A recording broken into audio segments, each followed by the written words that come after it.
Evangelho de João, capítulo 20, a partir do verso 19. Hoje o nosso personagem é muito conhecido, Tomé. Evangelho de João, capítulo 20, a partir do verso 19. Está no Data Show também. Ao cair da tarde, naquele dia, o primeiro da semana, trancadas as portas da casa onde estavam os discípulos com medo dos judeus, veio Jesus, pôs-se no meio deles e disse-lhes: paz seja convosco. E dizendo isso, lhes mostrou as mãos e o lado. Alegraram-se, portanto, os discípulos ao verem o Senhor. Disse-lhes, pois, Jesus outra vez: paz seja convosco. Assim como o Pai me enviou, eu também vos envio. E havendo dito isso, soprou sobre eles e disse-lhes: recebei o Espírito Santo. Se de alguns perdoardes os pecados, são-lhes perdoados. Se lhos retiverdes, são retidos. Ora, Tomé, um dos 12, chamado Dídimo, não estava com eles quando veio Jesus.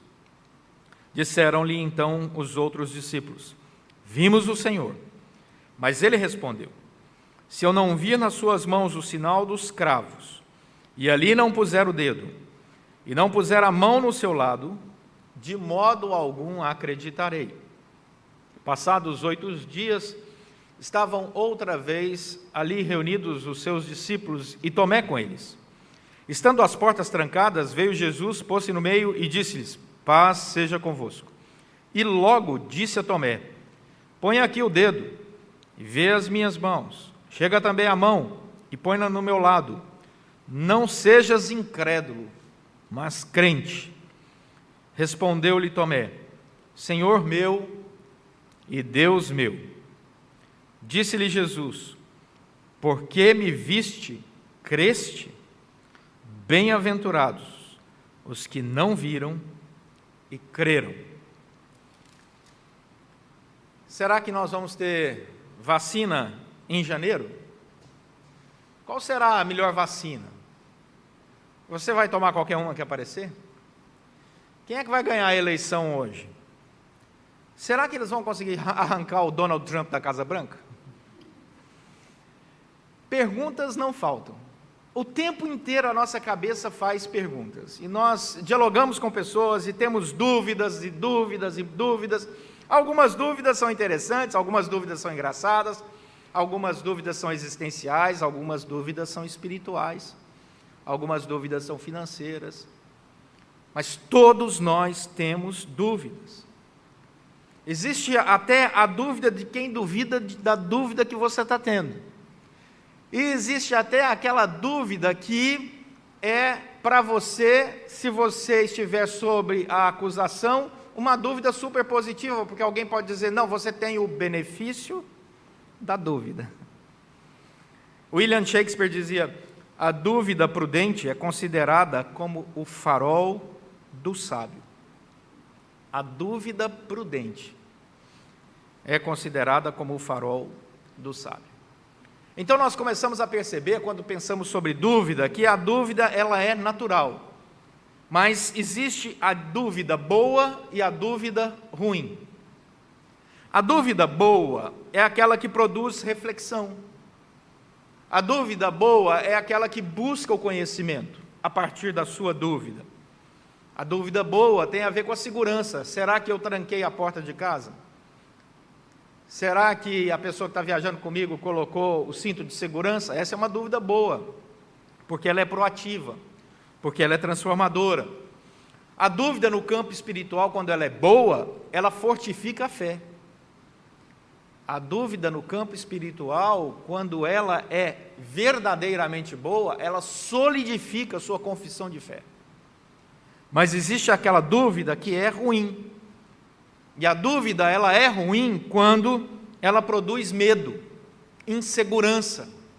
A dúvida, ela é ruim quando ela vive cobrando o outro, gerando uma relação opressora sobre a vida do outro. Onde você foi? Com quem? Que hora? Onde você vai? Que hora você volta? E você fica... Você encontrou fulano? Encontrou ciclano? E a pessoa se sente cobrada o tempo todo. Aquela dúvida é horrível. Não é só a dúvida do ciúme, não. É a dúvida de intenções mesmo. A dúvida que dogmatiza o agnosticismo também é péssima. Quando alguém, por duvidar, ao invés de buscar o conhecimento, descansa no ambiente confortável da dúvida de fé, gera um agnosticismo, ou seja, o agnosticismo é aquela filosofia que acredita que nada nem ninguém pode conhecer aquilo que mesmo que foi revelado. Então, ninguém pode conhecer a Deus. E aí ele não procura conhecer Deus. Ele parte dessa afirmação para justificar o seu conforto intelectual. Não vou nem dizer espiritual. E aí ele simplesmente descansa na sua dúvida. Essa é a dúvida ruim. Tomé vai nos ensinar que dúvida não é falta de coragem. Tomé vai nos ensinar que dúvida não é falta de intimidade com Deus. Porque quem pode contribuir para que uma dúvida seja boa ou má é a sua relação com a dúvida. Por exemplo, quando eu olho um fato histórico e eu vou atrás dos fatos para comprovar essa história, essa dúvida é boa. Mas quando eu vou atrás de boatos e não de fatos, a dúvida histórica é ruim. Quando eu vou na ciência de maneira investigativa sobre um fato, e realmente com um coração investigativo, isso é bom. Mas quando eu vivo apenas em hipóteses, transformando hipóteses em teses, e isso é uma diferença enorme entre uma coisa e outra, porque uma hipótese é uma tese não confirmada, isso é ruim. Quando a fé, pela graça de Deus, permite-nos conhecer, questionar, ela é boa. Mas, quando o homem diz, eu acho, eu penso, e ele parte daquilo que ele acha e pensa para responder às suas questões, e não aquilo que Deus diz, questões de fé, isso é muito ruim. Então Tomé vem e ele abre, ele deixa transparente o coração dele, e isso nos ajuda. Isso nos ajuda.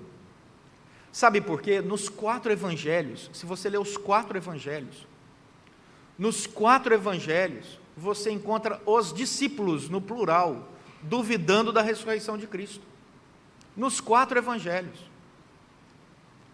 Mas somente em João a história de Tomé aparece. E aí Tomé é recebido por toda a história da igreja cristã, né, como o homem da dúvida. Mas Tomé era um homem corajoso. Por exemplo, lá em João capítulo 11, você encontra apenas um discípulo. Abre lá para você ver, João capítulo 11. Somente um discípulo é corajoso em João 11.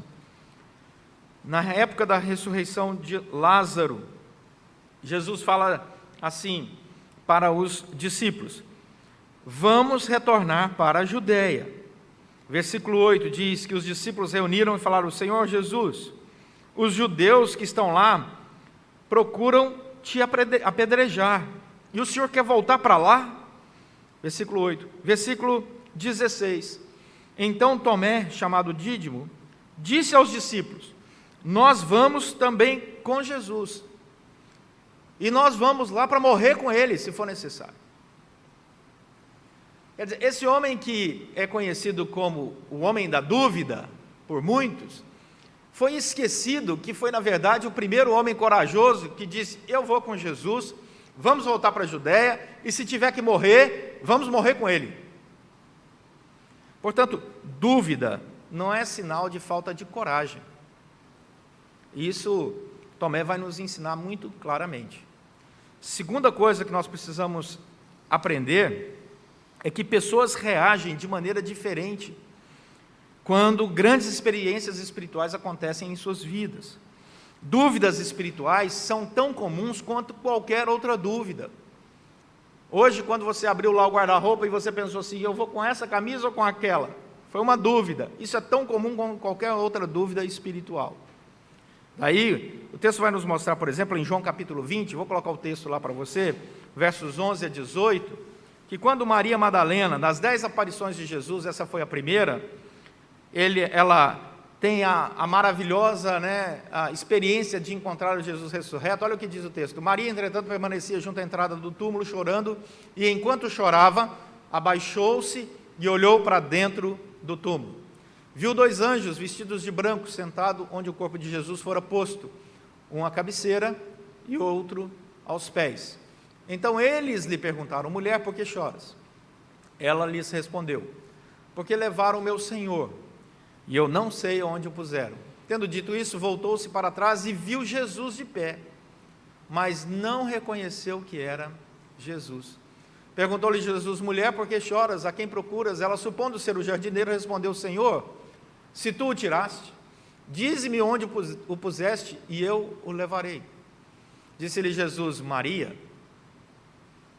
Ela, voltando-se, lhe disse em hebraico: Raboni, que quer dizer mestre. Recomendou-lhe Jesus: não me detenhas, porque ainda não subi para meu Pai, mas vai ter com os meus irmãos e diz-lhes: subo para o meu Pai, meu Deus e vosso Deus. Então saiu Maria Madalena, anunciando aos discípulos: viu o Senhor, e contava que ele lhe dissera essas coisas. A primeira reação dela é diferente. Ela questiona o Senhor pensando que ele é um jardineiro. Se você for para Mateus capítulo 28, você encontra uma outra reação interessante. Vamos colocar ali o texto para você. Retirando-se elas apressadamente do sepulcro, tomadas de medo e grande alegria, correram a anunciá-lo aos discípulos. E eis que Jesus veio ao encontro delas e disse: salve. E elas, aproximando-se, abraçaram-lhe os pés e o adoraram. Então Jesus disse: não temais, ide avisar a meus irmãos que se dirijam a Galileia, e lá me verão. Percebam que as reações são diferentes. Pedro tem uma reação de um homem arrependido, que enxuga as suas lágrimas debaixo do perdão do Senhor, em Lucas capítulo 24. Os discípulos no caminho de Emaús andaram com Jesus, conversaram com Jesus e não reconheceram que era Jesus ressurreto ao lado dele, a não ser o momento em que Jesus se dá a conhecer, e o coração deles dizem: você não se lembra que enquanto ele pregava o evangelho, nosso coração se aquecia? Os discípulos na mar da Galileia ficaram pensando: quem é aquele homem ali na beira do mar? Pedro falou: eu acho que é o Senhor Jesus, e pulou e foi ao encontro dele, e eles ficaram tão atônitos que não perguntavam se de fato era o Senhor Jesus comendo peixe com eles. O apóstolo Paulo, em 1 Coríntios capítulo 15, diz que mais de 500 pessoas viram o Senhor ressuscitado. E agora nós entramos nesse texto e vemos o Tomé abrindo o coração e dizendo: eu tenho dúvidas. Eu tenho dúvidas. E aí, olha o versículo 25 do texto que nós lemos lá de João, capítulo 20. O versículo 25 ensina uma coisa muito bonita para nós. Diz que quando eles falaram para Tomé: vimos o Senhor, Tomé vai dizer: se eu não vir nas suas mãos o sinal dos cravos, e ali não puser o dedo, e não puser a mão ao seu lado, de modo algum acreditarei. Sabe o que isso significa? Um ambiente confortável para abrir o coração da dúvida. Tomé tinha ali entre os seus irmãos um ambiente confortável para compartilhar da sua dúvida. Nós precisamos ter ambientes confortáveis, amigos verdadeiros, irmãos de fé, aonde você possa falar uma coisa absurda, uma dúvida absurda, e ainda assim ser aceito. Porque Tomé não foi rejeitado pelos discípulos por causa da sua dúvida. Tanto é que 8 dias depois, quando o Senhor aparece aos discípulos novamente, Tomé está sentado com eles.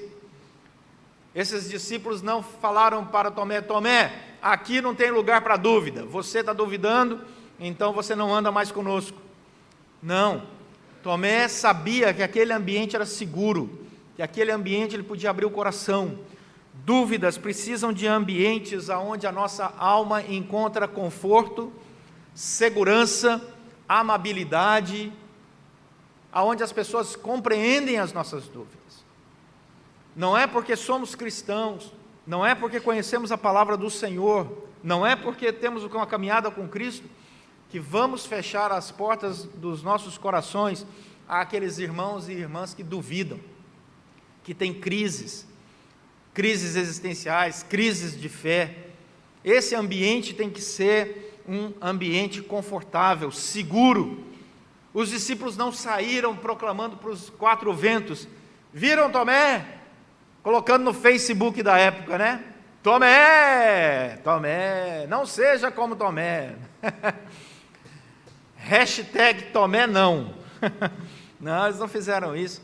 Tomé sabia que aquele ambiente ele podia falar. E ele fala tudo o que ele quer dizer. Ele não diz apenas assim, duvido. Não, ele diz, se eu não colocar a minha mão, se eu não ver cada detalhe para ter convicção que é o Senhor Jesus. Aqueles outros discípulos não se sentiram menosprezados pela dúvida de Tomé, como se eles dissessem, você está duvidando do meu relato? Eu estou te dizendo, Pedro está dizendo, todos nós estamos te dizendo, nós vimos, você está duvidando de nós? Porque antes de duvidar da ressurreição, Tomé está duvidando do relato deles, dos seus amigos, de fé, de caminhada. Mas mesmo assim o ambiente é confortável. E ali ele pode falar. Versículo 27. A dúvida também na Escritura revela uma outra coisa interessante sobre Deus. Deus conhece as nossas dúvidas. Não tem ninguém que conheça melhor o nosso coração que o próprio Deus. Olha o que diz o verso 27. Que o Senhor Jesus aparece depois de 8 dias, se reúne com eles e logo disse a Tomé.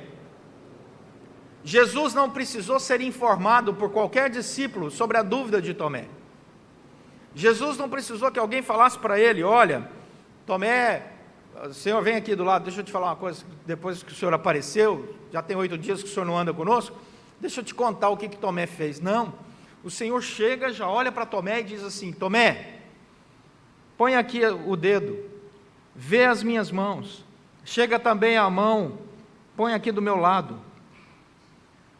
Exatamente na mesma sequência da dúvida que Tomé havia dito para os discípulos uma semana antes.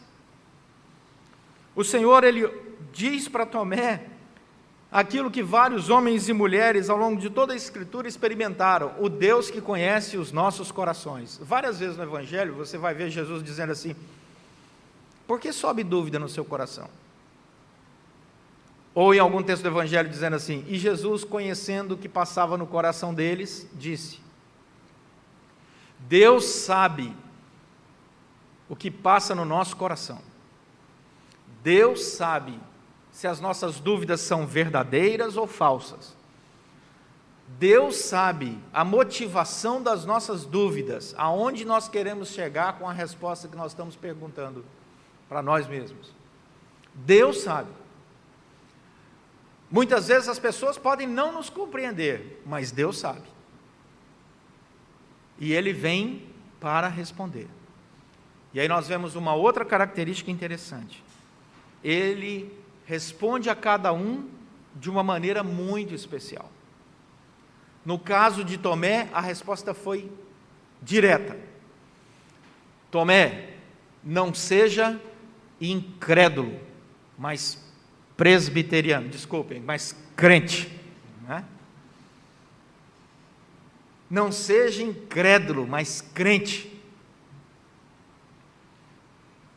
Por que a resposta de Jesus foi tão enfática com Tomé? Porque ele tinha dado muito a Tomé. Ele tinha dado 3 anos de discipulado a Tomé.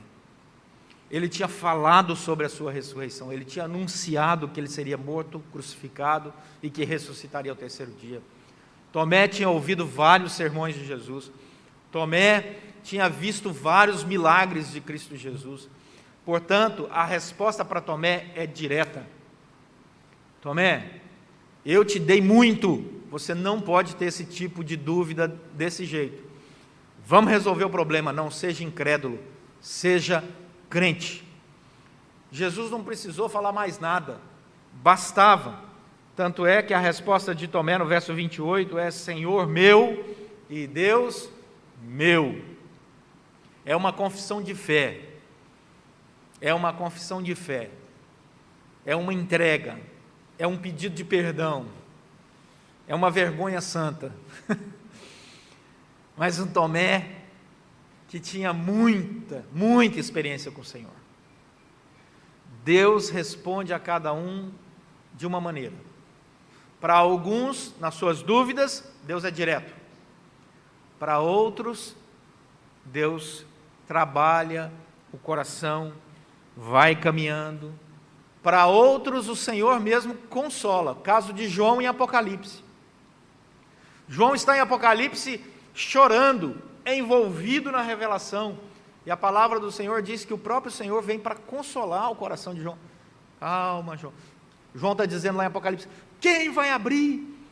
Quem vai abrir esses selos? E o Senhor, calma, João. Vamos para Zacarias. Zacarias, para mim, é um dos textos mais interessantes do Antigo Testamento. O profeta Zacarias tem uma visão, versículo 8 do capítulo 1 de Zacarias, e aí, olha a sequência. Um anjo começa a dialogar com Zacarias, versículo 9, e ele pergunta: meu senhor, quem são estes? Respondeu-lhe o anjo que falava comigo: eu te mostrarei quem são eles. E o Senhor responde com palavras boas e consoladoras. Percebam, versículo 13. Versículo 19. Perguntei ao anjo que falava comigo: o que é isso? Ele me respondeu: são os chifres que dispersaram a Judá, a Israel e a Jerusalém. Versículo 21, o profeta vira para o anjo e diz: então perguntei: que vem fazer estes? Ele respondeu: aqueles são os chifres que dispersaram a Judá, de maneira que ninguém pode levantar a cabeça. Versículo 2 do capítulo 2, então perguntei: para onde vais tu? Ele me respondeu: medi Jerusalém para ver qual é a largura e qual é o seu comprimento. Capítulo 4, versículo 4, então perguntei ao anjo que falava comigo: meu senhor, o que é isso? Respondeu o anjo que falava comigo: não sabes tu o que é isso? Respondi: não, meu senhor. O anjo respondeu: esta é a palavra do Senhor a Zorobabel, não por força nem pelo poder, mas pelo meu espírito, diz o Senhor dos Exércitos. Versículo 12, tornando a falar, lhe perguntei: quem são esses dois raminhos de oliveira que estão junto aos dois tubos de ouro que vertem de si azeite dourado? Ele me respondeu: não sabes o que é isso? Eu disse: não, meu senhor. Ele disse: são os dois ungidos que assistem junto ao Senhor. Percebam, há uma paciência divina em Zacarias impressionante. Zacarias vai perguntando: o que é isso? Parece um menino de 5 anos de idade. O que é isso? O que é aquilo? O que é aquilo outro? E o anjo vai respondendo com toda a calma, vai respondendo com toda a calma. Se Zacarias estivesse no lugar de Tomé, imagina quantas perguntas ele não faria. Senhor, é sua mão mesmo? Essa mão está mudada? Como é que é esse negócio de glorificação? Senhor, e o corte? Doeu? Saiu água? Senhor, ele encheu o Senhor de perguntas. E o Senhor vai respondendo a cada um conforme a intimidade, o desejo e o coração do Senhor, para aniquilar as dúvidas. Dúvidas que são deixadas sem solução podem eventualmente se tornar destrutivas. As dúvidas precisam ser respondidas, e dúvidas respondidas sempre trazem benefício. Tomé teve esse encontro com o Senhor, e a dúvida foi dissipada. E aí a história vai nos contar. E agora vocês vão me dar licença, porque eu vou andar aqui em manuscritos antigos. Eu vou andar no Ensino dos Apóstolos, um manuscrito, outro manuscrito chamado Atos de São Tomé na Índia, e um outro apócrifo chamado Atos de Judas Tomé, e por aí vai. Sabe por quê? Para mostrar para você o que a história conta sobre esse homem depois de Atos. A história nos conta que depois de Atos, quando você reúne vários relatos manuscritos, e aí a soma desses manuscritos é interessante, porque todos eles apontam para o fato de que Tomé se tornou um dos maiores plantadores de igreja entre os apóstolos. Aramis Barros, um historiador, diz o seguinte: historicamente falando, sabe-se mais acerca de Tomé do que de qualquer dos demais discípulos, excetuados Pedro e João. E a história conta que Tomé vai para a Índia. Tem várias histórias, você pode escolher. Tem uma que diz que um rei indiano, chamado Gondófares, mandou um assistente dele, Ábanes, para procurar um arquiteto para projetar o seu palácio no sul da Índia. E Ábanes então foi conduzido pelo Espírito do Senhor, andando pelo caminho até chegar no mercado em Jerusalém. Encontra Tomé, faz a proposta para Tomé, e Tomé acha ali a oportunidade de levar o evangelho para a Índia, e Tomé vai com ele. Outros relatos dizem que Tomé foi sozinho, plantando uma igreja atrás da outra, passou pela China e chegou na Índia. Portanto, são vários relatos de caminhos diferentes, mas todos eles levam Tomé para a Índia. Todos os relatos, diferentes relatos, levam Tomé para o sul da Índia. E lá no sul da Índia, todos os relatos concordam que ele fica na região de Malabar, e lá, esses relatos contam que, aí tem uma pequena diferença de diálogo, mas, resumindo, Tomé pega os recursos do rei, vai para uma cidade distante onde ele queria que fizesse o palácio, e pega todo o dinheiro do rei e distribui aos pobres. E aí o rei pergunta para os seus assessores: o palácio está pronto? E os assessores perguntam para Tomé: está pronto? E Tomé diz: está pronto, pode vir. E quando o rei chega lá, um dos relatos é que o rei chega, e o rei era odiado pelo povo, que ele cobrava muitos impostos, graças a Deus que só existia isso naquela época. E quando ele chega lá, o povo abraça o rei, carrega o rei, e o rei olha aquilo e diz: cadê meu palácio? E Tomé diz: está aí. Esse é o seu palácio, o amor do povo, a gratidão do povo, e explica o que ele tinha feito. E o rei perdoa Tomé.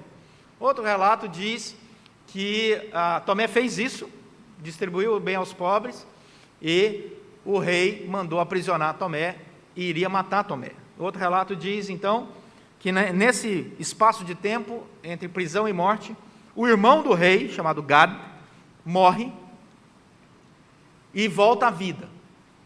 E ao voltar à vida, o irmão milagrosamente chama o rei e diz assim: eu voltei à vida, eu tive uma revelação de que no céu há um grande palácio, e esse palácio é porque Tomé usou esses recursos para dar aos pobres, e nós temos que ouvir a mensagem. E o rei e o irmão dele, Gad, vai até Tomé, e Tomé prega o evangelho para eles, eles entendem o evangelho, se batizam, se tornam cristãos. O fato é que a igreja cristã no sul da Índia existe até hoje, e todos reconhecem como fundador daquela igreja Tomé, que a tradição vai dizer que morreu orando. Estava orando numa caverna, então pessoas chegaram que não gostavam dele, olharam por um pedaço largo que havia, um buraco largo que havia em cima da caverna, pegaram uma lança, jogaram, e ele foi ali alvejado por essa lança, ele saiu ensanguentado para fora da caverna, e segundo os relatos, ele abraça uma cruz de pedra que tinha na entrada da caverna de oração dele, e ele morre ali. O que é importante pegar esses relatos históricos sobre a vida de Tomé é que ele saiu da dúvida para os frutos. Da dúvida para os frutos. Saiu levando o evangelho, esparramando o evangelho, e é sem dúvida nenhuma, como disse o historiador, aquele que deixou mais relatos maravilhosos sobre a sua grande obra. Jesus não rejeitou Tomé por ter duvidado. Jesus não rejeitou Pedro, que o havia negado, porque tanto um quanto o outro não continuaram nem na dúvida, nem na negação. O encontro de Jesus foi transformador para eles. Acabou a dúvida, acabou a negação. A dúvida vira pregação, a negação vira confissão de fé, proclamação. Tem um autor chamado Gary Parker, que ele disse o seguinte: se a fé nunca se confrontar com a dúvida, se a verdade nunca se debater com o erro, se o bem nunca entrar em conflito com o mal, como a fé poderá conhecer o seu próprio poder? Na minha peregrinação, se eu tiver de escolher entre uma fé que olhou a dúvida nos olhos e fez piscar, ou uma fé ingênua que nunca conheceu a linha de fogo da dúvida, escolherei a primeira invariavelmente. Ou seja, a fé que encara a dúvida de frente, mas que resolve o problema. Daí, o que nós aprendemos aqui, e o que nós devemos levar para casa, essa experiência de Tomé muito significativa. Que Deus encontre o nosso coração sendo sincero na nossa relação com Ele. Que nós tenhamos o privilégio de ter um ambiente seguro para abrir o nosso coração e contar as nossas dúvidas. Mas que saibamos que Deus conhece e que Ele responderá a cada uma delas, segundo a sua graça. Eu não sei qual é a dúvida que você tem. Você entrou aqui hoje talvez com uma dúvida de fé, uma dúvida sobre trabalho, uma dúvida sobre mudança, uma dúvida sobre emprego, não sei qual é a dúvida. Até mesmo que candidato votar. Mas uma coisa eu sei. Busque o Senhor Jesus em oração. Leia a palavra dEle. Busque conhecimento na palavra. E as dúvidas do seu coração serão dissipadas pela graça de Deus e para a glória de Deus. Sinclair Ferguson disse o seguinte: o fundamento de nossa certeza não reside em nós, mas em Cristo. O fundamento da nossa certeza não reside em nós, mas em Cristo.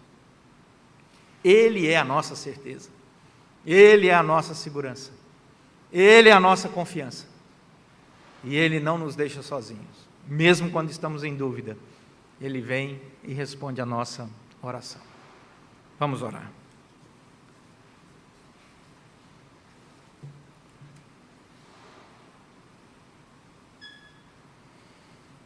Queria te convidar aí a ter um momento de oração e a colocar diante de Deus qualquer dúvida que você tenha.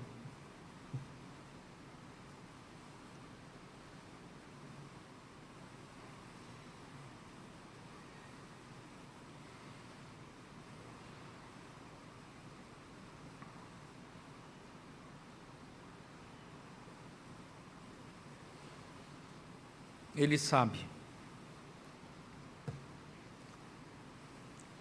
Busque a palavra de Deus e a resposta na graça dEle. Senhor, nosso Deus e Pai, nós queremos te agradecer porque o Senhor aceita as nossas dúvidas, quando elas são sinceras. O Senhor aceita, ó Deus, e faz com que elas sejam objeto de amadurecimento nas nossas vidas. Sabemos que dúvidas respondidas nos fazem pessoas melhores e queremos te agradecer por isso. Queremos te agradecer pela maneira como o Senhor tem cuidado de nós. E pedir, ó Deus, que o Senhor encontre o nosso coração mais do que duvidoso, agradecido. Em verdadeira adoração diante do Senhor, por tantas bênçãos recebidas. Que o Senhor nos conduza com a Tua graça, todos os dias, indo adiante de nós e resolvendo tudo aquilo que só o Senhor pode ajudar a resolver. Traz a paz que excede todo entendimento aos nossos corações. E a alegria do Senhor seja sempre a nossa força. Oramos agradecidos em nome de Jesus Cristo, nosso Senhor e Salvador. Amém.